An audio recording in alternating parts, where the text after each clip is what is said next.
You are listening to Mystery Media Group. Yay!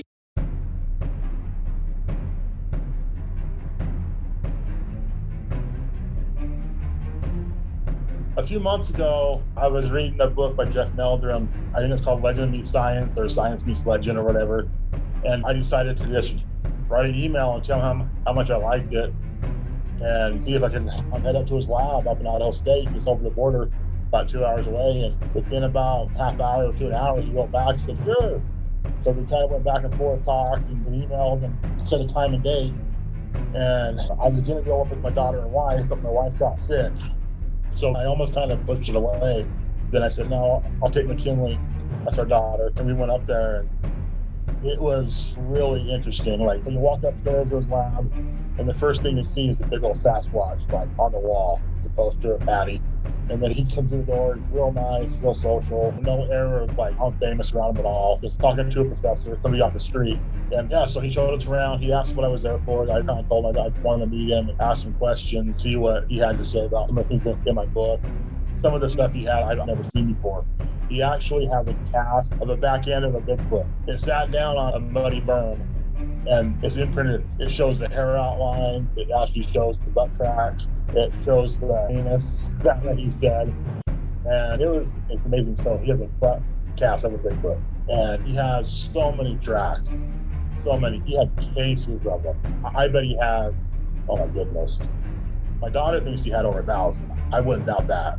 He had cast of hands, hand cast. He had small feet. He had little baby Bigfoot feet casts and bigger. And he actually, when you go to his lab, you have to buy one of the tracks. And I bought the Patterson track. He also does the Paul Freeman track. But yes, some of the stuff he had was just amazing. His knowledge was really cool to talk to. I talked to him about meeting the Survivor Man and Todd Standing. And he really wouldn't say anything bad about Todd, which is understandable. I could kind of tell there was something there. I won't say what, but he kind of hurt my feelings about it. Yeah, my daughter loved it. She loved talking to him. He was so nice to her. She kept showing him all the different stuff he had. We actually gave him a few things, and yeah, it was really interesting. I sent him a book. He asked one of my stories, and I think I told this before, is when the Bigfoot touched my tent in the Wind River. So I told him that story, and he's like, well, that's not interesting, because there's a guy back in the 70s, a Bigfoot investigator, who had the same thing happen to him in the Wind Rivers. He said that his friend, who's a investigator, his name's John, and I think his last name is Kawazinski, but he was up there alone, and he had a canvas tent that has some bacon grease on the bottom part of it because his stove fell over. And he said one night he was sleeping, and he could feel something kind of pushed against the tent where the bacon grease was. So he hit it.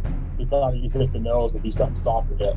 But when he hit it, it was hard. And then all of a sudden he looked up and he saw a hand on top of the tent, because it was moonlit night and it was outlined. Something fell onto the tent, tipped the tent over onto him. It actually fell on top of him. And so he scrambled out, and by the time he got out, it was in the trees. And then he had a few incidents after that with it was throwing pine cones at him and stuff all night. But I told Jeff, I said, well, that's kind of interesting because, his tent got touched and my tent got touched. So, validates what I went through. And he's like, yeah, it probably wasn't, the same Bigfoot. I said, no, because it was 28 years apart. But it's probably something that they do, especially if you're alone, probably. I don't think they do it in like a big scout group there or something. But that was pretty interesting to hear that story, kind of validated mine. But his lab was amazing. It had so many. He talked about evolution and where it should fit and why it doesn't and how many groups there are, that are part of. I mean, there was so much knowledge I couldn't even hold it in my head. But just some of the stuff in his lab was just amazing. If you ever had a chance to go up there and see his lab's awesome. It's only 2 hours away from Logan. It's up in Pocatello. It was really fun. My daughter loved it. If you have kids, bring them along. And also bring something along, to share with them. We had something that he didn't have, so he was real excited for that. This is a production of Mystery Media Group. Yay!